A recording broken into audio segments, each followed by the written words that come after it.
The moral argument for God's existence claims that only God's nature provides an objective basis against which we can measure our actions, where we can say that some actions are objectively morally right and some actions are objectively morally wrong. The moral argument for God's existence says, if objective morals and values exist, God exists. Objective morals and values exist, therefore God exists. The moral argument claims that if God does not exist, then there is no objective good or evil. If God does not exist outside of ourselves to define good and evil, then there is no objective standard of morality. In that case, morality just becomes one person's opinion against another person's opinion, and we do not have an objective standard that would allow us to determine if one person's opinion was better or worse than another person's opinion. For example, if someone decides to volunteer to hold babies in the NICU and another person decides to torture babies just for the fun of it, then without God existing as an objective standard of morality, we cannot say that caring for babies is morally good while torturing babies is morally bad, just that we subjectively prefer one over the other. This argument is not saying that someone who doesn't believe in God cannot be moral, but that the existence of objective morality in the first place only makes sense if God exists as an objective basis in which to ground that morality.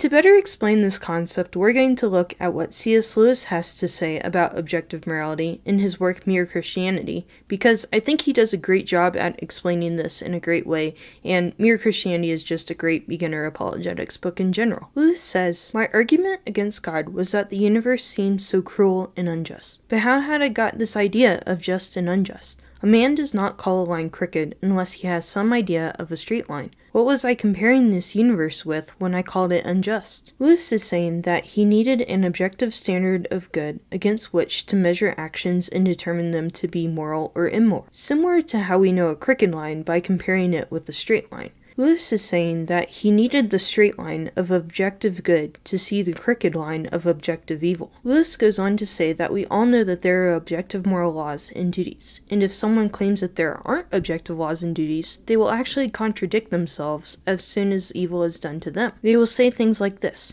"How'd you like it if anyone did the same to you? That's my seat, I was there first. Leave him alone, he isn't doing you any harm." The person who makes these remarks is not merely saying that the other man's behavior does not happen to please him. He is appealing to some kind of standard of behavior which he expects the other man to know about, and the other man very seldom replies, "To hell with your standard." Nearly always he tries to make out that what he has been doing does not really go against the standard, or that if it does, there is some special excuse. Lewis is pointing out that people who claim that there is no objective standard of morality actually live their lives as if there really is such a standard. Lewis also points out that across cultures, there seem to be moral truths that all people everywhere are committed to, even if their ways of living out those moral truths differ. Men have differed in regards to what people you ought to be unselfish to, whether it was only your own family or your fellow countrymen or everyone, but they have always agreed that you ought not put yourself first. Selfishness has never been admired. Men have differed as to whether you should have one wife or four,